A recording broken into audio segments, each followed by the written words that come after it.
The sun was rising over Seoul like it had done every morning for millions of years. Hyun-woo stretched his arms and yawned as he walked toward his delivery truck. The coffee in his thermos was still warm and the morning air felt fresh against his face. He had 47 packages to deliver today and he wanted to finish early so he could watch the soccer game on television. Hyun-woo was loading the last box into his truck when something strange happened. The sky began to change color. Instead of the normal blue, it was turning purple, like someone was painting it with a giant brush.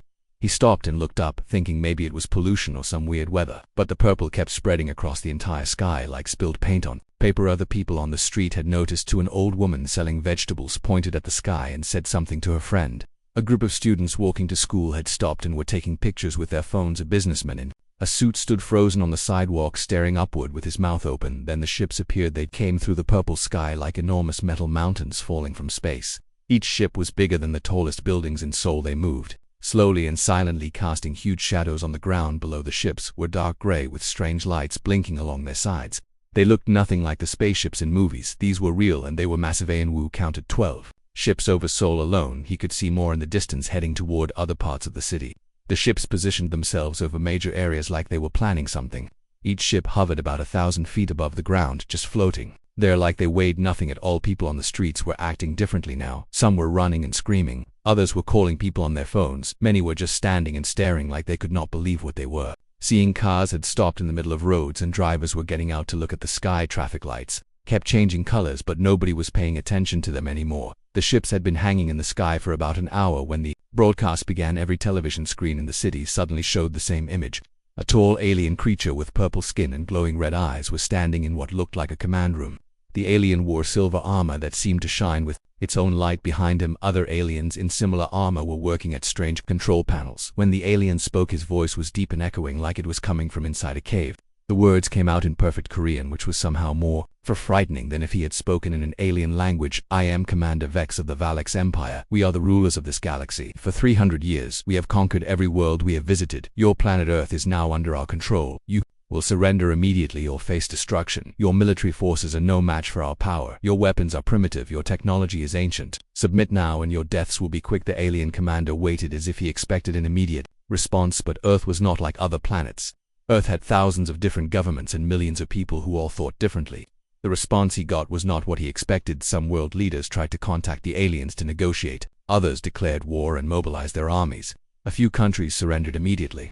But most confusing of all, millions of ordinary people simply ignored the whole thing and went back to their normal lives. Hyun-woo listened to the alien broadcast.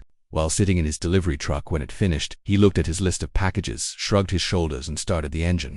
He had work to do and rent to pay. Aliens or no aliens, people were still waiting for their deliveries across the city. In a high school in Busan, a teacher named Soo-jin was in the middle of explaining algebra to her students when the alien broadcast interrupted her lesson. The students watched the purple alien with wide eyes and whispered nervously to each other. When the broadcast ended, Soo-jin walked to the television and turned it off. She looked at her students and said, "We have a test tomorrow. Aliens or no aliens, you still need to learn math. Open your books to page 47." Students looked at each other with surprise, but they opened their textbooks. Most of them were still thinking about the aliens, but they tried to focus on the lesson. Soo-jin continued teaching as if nothing had happened. She wrote equations on the blackboard and called on students to solve problems. The familiar routine of school helped calm everyone down. The aliens had expected fear. They had expected panic. They had expected immediate surrender. Instead, they got something they had never encountered before. On any planet they had invaded, most humans seemed to treat the invasion like a minor inconvenience. In downtown Seoul, office workers were still going to their jobs. Students were still attending classes. Shopkeepers were still opening their stores. Traffic was moving again, although it was heavier than usual because everyone was talking about the aliens while driving at a small restaurant near the university. The owner, Janae, was serving lunch to her regular customers. Everyone was talking about the spaceships floating overhead, but they were still eating and still paying for their food. One customer joked that maybe the aliens would want to try Korean barbecue. Another said the aliens probably had terrible food on their spaceships and would be jealous of Earth cooking. The Valak soldiers inside the ships were watching all of this through their advanced monitoring systems. They had detailed information about every human city and had been prepared for various types of resistance. They had plans for dealing with military attacks. They had strategies for handling panicked populations. They had procedures for managing government surrenders, but they had no plan for dealing with a species that just kept going about their daily business as if the most powerful military force in the galaxy was not hanging in the sky above them. Commander Vex stared at the screens showing human activity across the planet. On other worlds, populations would be cowering in underground shelters by now or gathering in huge crowds to worship their new alien masters, but Earth humans were going to work, buying groceries, walking their dogs, and complaining about traffic. Some humans were even making jokes about the invasion. Social media was full of memes about the aliens. People were posting pictures of themselves posing in front of the spaceships. Students were making funny videos, pretending to interview the aliens. Children were drawing pictures of the alien ships and hanging them on refrigerators. The most confusing thing was that Earth humans did not seem to understand that they were supposed to be terrified. The Valix Empire had built their entire conquest strategy around fear and intimidation, but you cannot terrify people who respond to your invasion by making jokes and going to work. Commander Vex had conquered 47 worlds in his career. This had never happened before. 1 week had passed since the alien ships first appeared in Earth's sky. Commander Vex of the Crimson Guard was sitting in his command chair, staring at reports that made no sense. According to every military manual he had ever studied, the conquest of Earth should have been completed in 3 days maximum, but instead his forces were stuck in what could only be described as the strangest occupation in galactic history. His elite soldiers, the most feared warriors in the known universe, were sending him reports that sounded like jokes. A patrol unit in Tokyo reported that humans had built a small shrine next to their landing site and were leaving offerings of rice and flowers.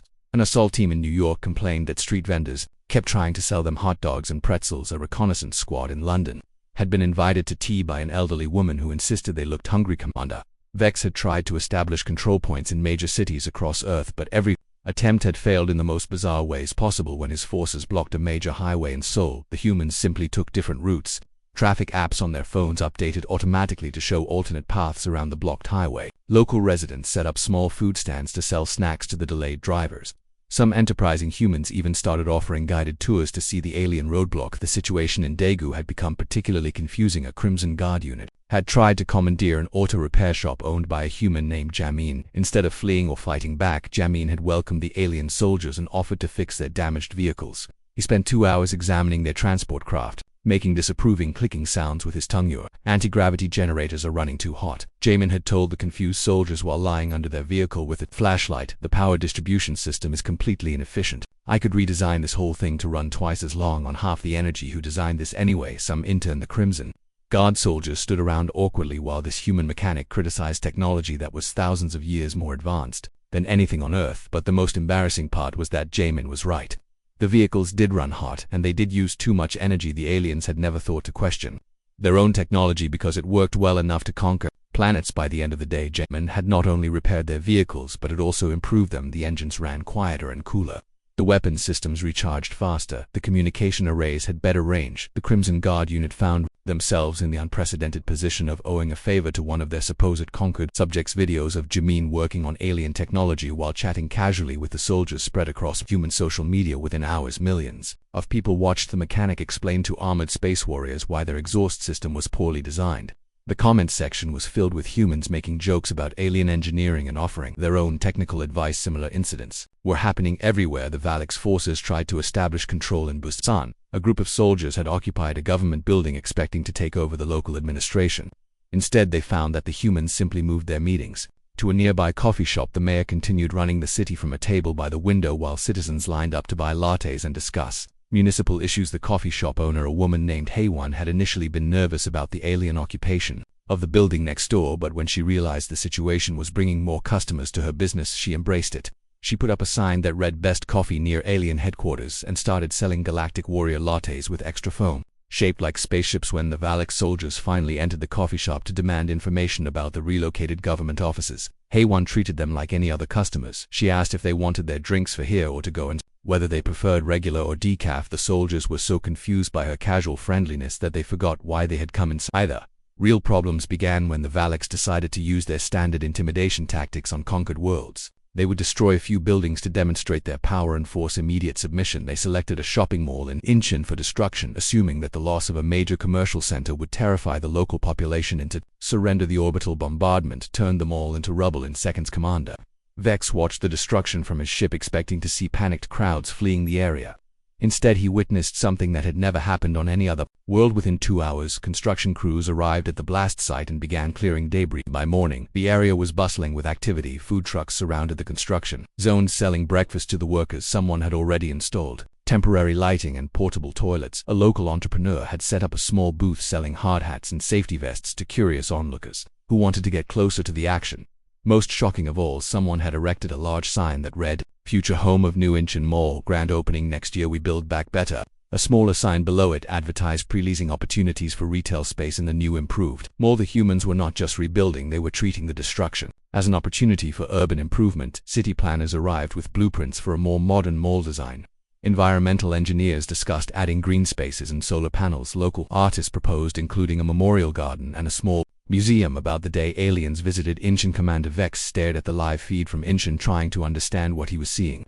His weapon had destroyed the building, but somehow the humans had turned his act of war into a community development. The project, they were not terrified or angry, they were excited about the chance to build something better. Young Ho had been selling street food from his cart for 15 years, but he had never had as many customers as he did after setting up next to the Valak's patrol post. The alien soldiers watched with growing bewilderment as humans lined up every day to buy spicy rice cakes and fish cake soup, completely ignoring the intimidating presence of armed space warriors. "You should try some," Young told the soldiers while serving his regular customers. "It's really good, fresh ingredients every morning. First taste is free for new customers." He held out a small paper cup with sample rice cakes to the nearest Crimson Guard soldier. The soldier stared at the offering through his helmet visor. This human was treating him like a potential customer rather than a conquering warrior. The other humans in line were chatting about their day jobs, their families, their plans for the weekend, as if armored aliens were a normal part of the neighborhood. The Valak's empire had conquered worlds through fear, but Earth humans seemed incapable of staying frightened for more than a few minutes. They would see the alien ships, look worried for a moment, then to shrug and continue with whatever they had been doing. It was as if their entire species had a collective attention span too short for proper terror. Commander Vex realized he was facing an enemy unlike any in galactic history, not because they were stronger or more advanced, but because they were too stubbornly normal to be conquered. 3 weeks had passed since the Valak's empire began their occupation of Earth, and Commander Vex was receiving the angriest messages he had ever seen from his superiors. The Galactic High Command was furious because the conquest of Earth was costing more resources than any military campaign in their 300-year history. The invasion fleet was designed for quick victories, not prolonged occupations of planets that refused to admit they were conquered. The biggest problem was that Earth's economy was actually getting better because of the alien presence. Humans had discovered that Valak's technology was surprisingly easy to understand once you figured out the basic principles. They were borrowing abandoned alien equipment and reverse engineering it at an alarming rate. Within weeks, human scientists and engineers were creating improved versions of galactic standard technology. Hedman, working as an electronics engineer for a small company in Seoul when the aliens arrived. Now he was running the most successful repair business in the city. His specialty was fixing broken Valak's equipment that soldiers had discarded or left unattended.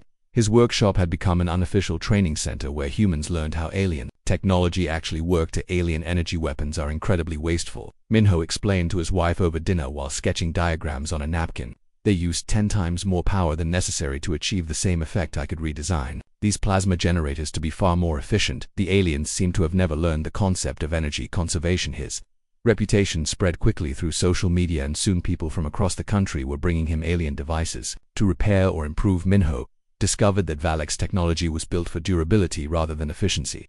The aliens had unlimited energy sources on their home worlds, so they had never needed to optimize their power consumption. This approach worked fine in space, but made their equipment clumsy and wasteful on planetary surfaces. The situation became even more embarrassing for the Valaks when Earth's children got involved. Yoonji was a kindergarten teacher in Busan who discovered that the massive armored alien soldiers were surprisingly gentle around small children. The Crimson Guard warriors who could destroy buildings with their bare hands would stand perfectly still when human children played around their feet. The first incident that happened when 5-year-old Subin was walking to school and tripped on the sidewalk right in front of a Valak's patrol. The little girl started crying with scraped knees, and the nearest Crimson Guard soldier immediately knelt down to help. He carefully cleaned her wounds with medical supplies from his armor and even gave her a small bandage with cartoon characters on it. Within days, videos of alien soldiers helping children were trending on every social media platform. Armored space warriors were seen helping kids cross busy streets, picking up dropped toys, and even pushing children on playground swings.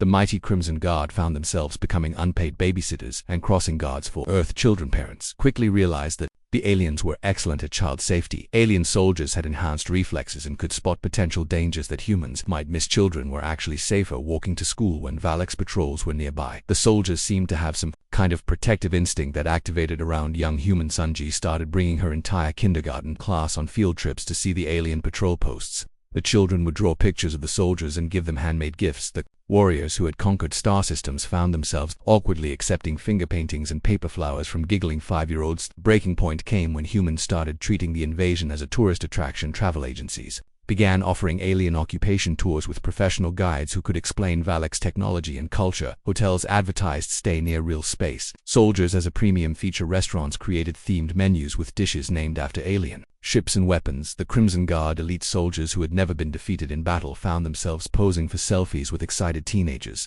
Tour groups would follow them around, asking questions about their armor, their weapons, and their home planets. The warriors tried to maintain their intimidating presence, but it was difficult to look threatening while explaining how their helmet communication systems worked to curious school children's gift shops near alien landing sites sold t-shirts that said, "I survived the Valak's invasion and my planet was occupied by aliens and all I got was this lousy t-shirt souvenir." Stands offered plastic toy versions of alien weapons and miniature replica spaceships made in local factory streets. Performers started doing comedy shows about the invasion. Comedians made jokes about alien technology and alien culture. Musicians wrote songs about the occupation that became popular on radio stations. The invasion had become entertainment rather than a source of fear. Commander Vex watched reports of human tour groups taking pictures in front of his command post while eating ice cream and buying souvenirs. His elite forces had been reduced to tourist attractions. The soldiers reported that maintaining military discipline was becoming impossible when their daily duties included posing for family photos and answering questions about their personal lives. The most humiliating incident occurred when a group of human teenagers asked a Crimson Guard patrol to help them with their science homework.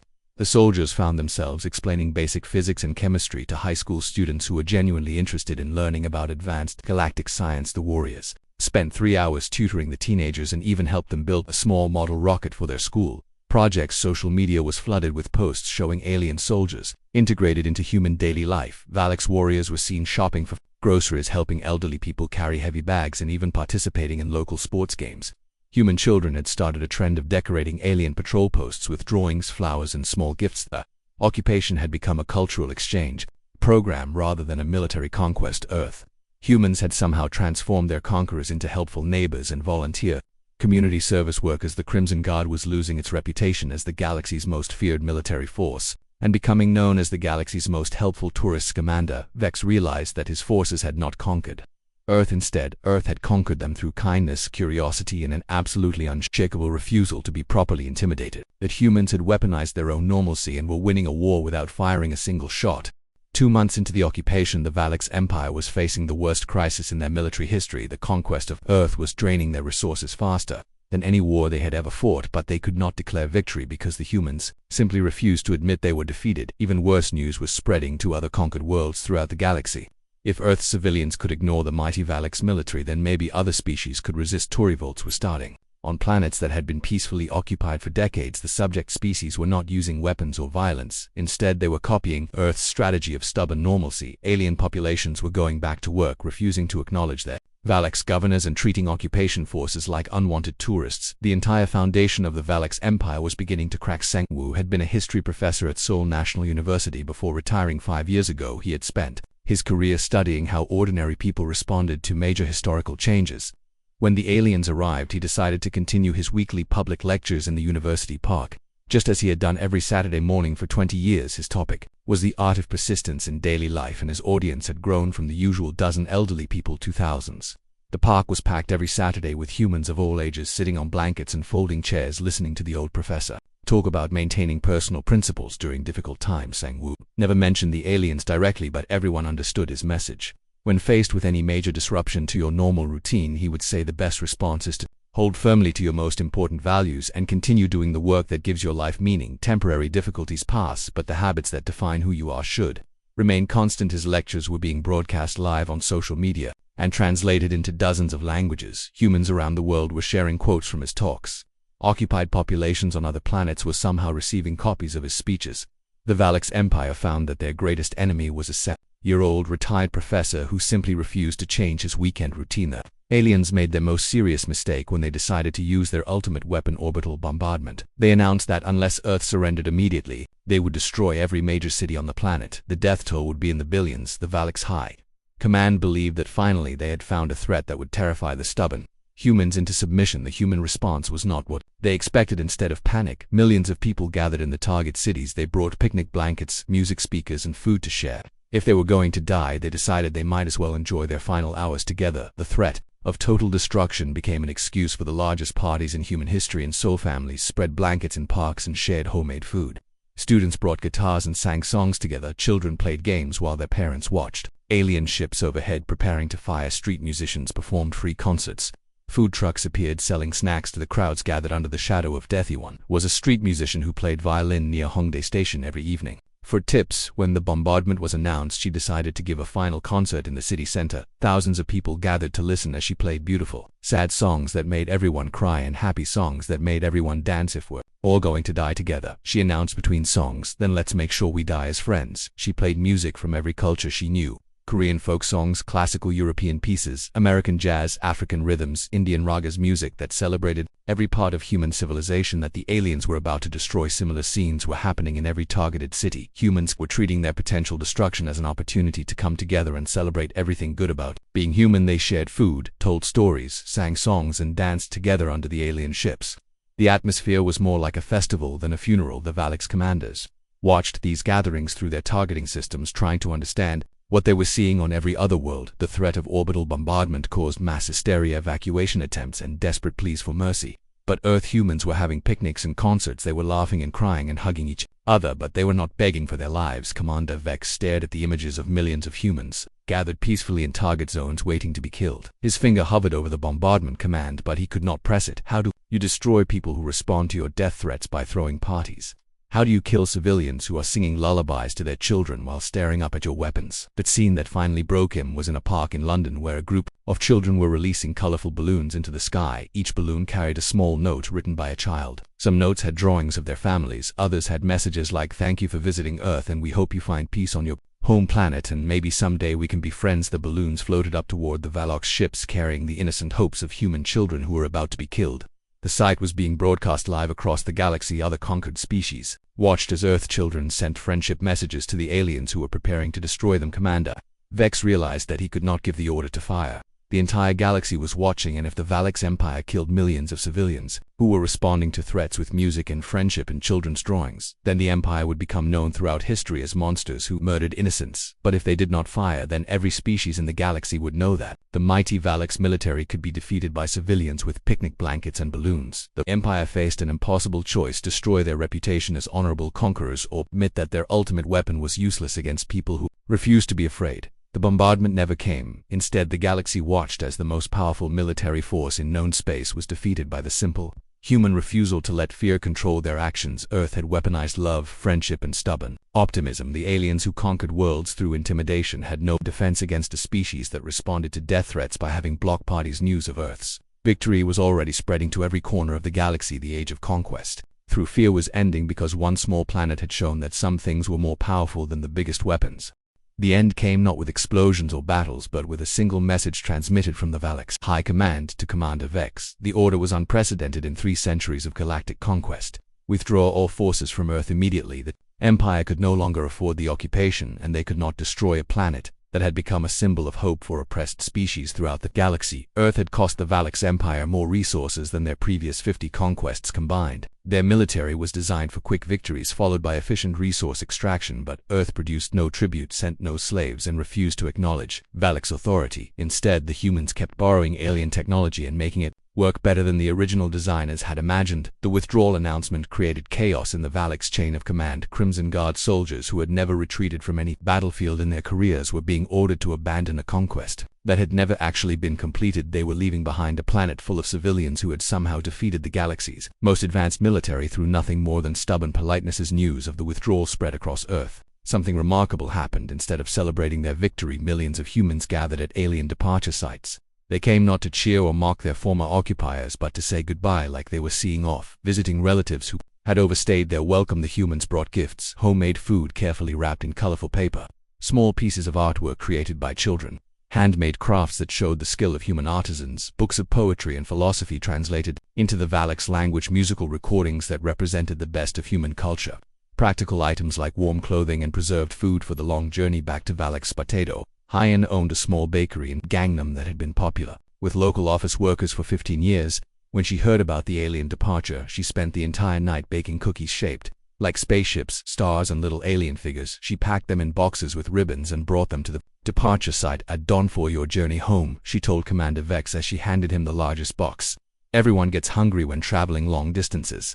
These will stay fresh for weeks, and they taste good with hot drinks. She had written a small note in broken Valak's language that said, "Thank you for visiting our world. We learned much from you." Commander Vex stared at the box of cookies in his armored hands.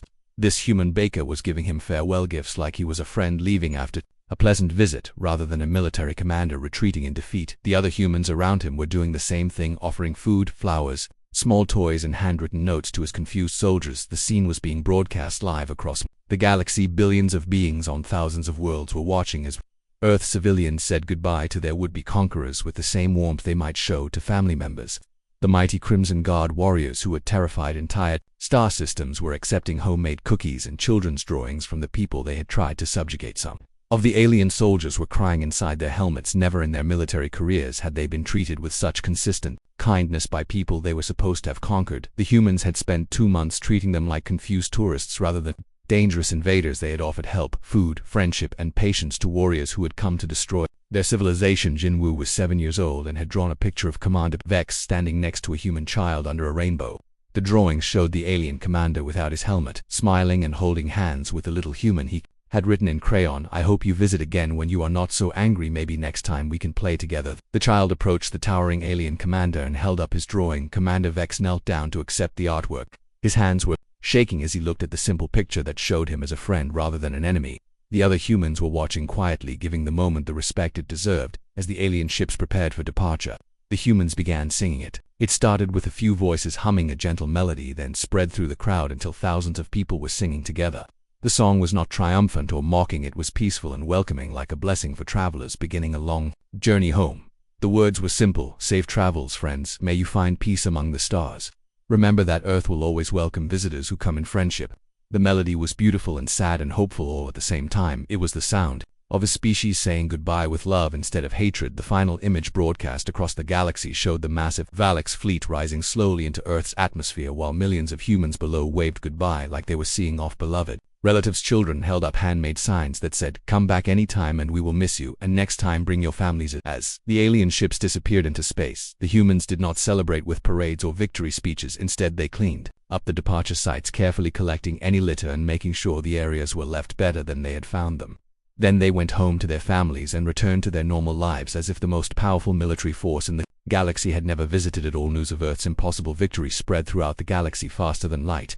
The story was simple enough for anyone to understand. A small planet full of ordinary civilians had defeated the Valak's empire, not through superior weapons or military tactics, but by refusing to let fear change who they were. The conquered species began their own quiet rebellions, copying Earth's strategy of stubborn normalcy. They went back to work practicing their traditional arts and maintaining their cultural customs despite Valak's occupation forces. The subject worlds began treating their occupiers like unwanted guests rather than feared masters. The Valak's empire, built on 3 centuries of conquest through intimidation, began to collapse as their subjects learned the most important lesson Earth had taught: sometimes the strongest resistance is simply refusing to be afraid. The age of galactic conquest was ending because one small planet had shown that love and patience and ordinary human stubbornness could defeat any weapon ever created. Earth had won the greatest victory in galactic history, and most humans went back to work the next morning as if nothing unusual had happened.